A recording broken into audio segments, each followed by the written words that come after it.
Donc, on va faire encore un voyage dans le temps et dans l'espace aussi. Et on va passer à Sumer,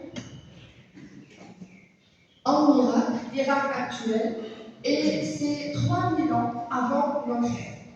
Les Sumériens sont considérés comme étant la première ou bien les premiers à construire une vraie civilisation.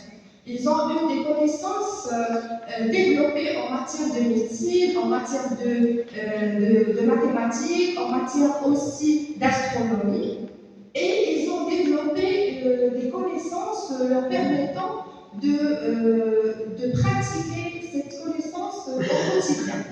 Et donc, jusque-là, on est en train de vivre vraiment un voyage dans le temps et dans l'espace, juste pour comprendre où se trouve la science exactement et comment cette science a vu le jour, a été comprise par les hommes et l'être humain, ou bien les civilisations qui ont été dans des millions d'années auparavant. Donc, les Sumériens ont été considérés les premiers aussi à instaurer un système économique vraiment complexe à travers les mythes qui ont décrit les rapports économiques entre les citoyens et aussi la première société proprement dite. Et ils ont aussi instauré le premier système numérique.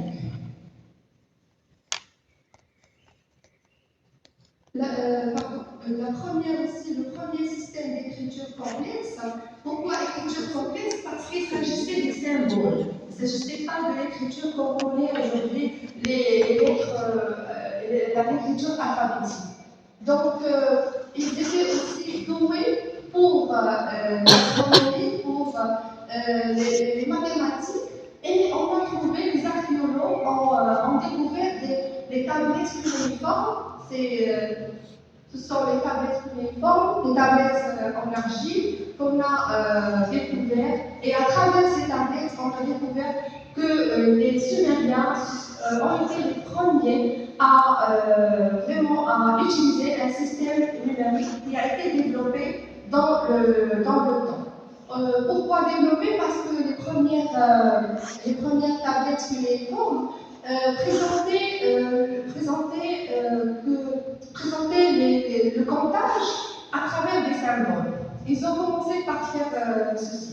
Ils ont donné des symboles pour compter, par exemple, les vaches, qui étaient différents des symboles pour compter les chèvres ou bien les moutons.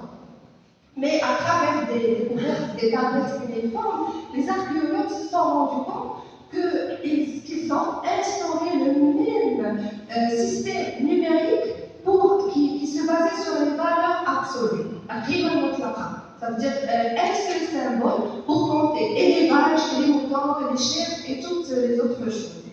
Les premiers modèles prédictifs, ils ont fait des prédictions en termes de mouvements célestes, notamment la face de la Lune, les mouvements d'étoiles, les planètes et aussi concernant les éclipses.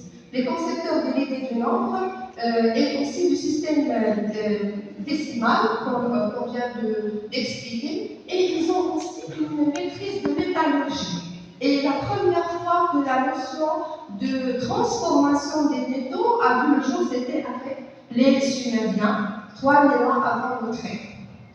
On est en train de voir que les Sumériens ont développé un certain système de vie, un certain schéma mental pour appréhender leur quotidien, mais jusque-là, le savoir, il est lié à la technicité.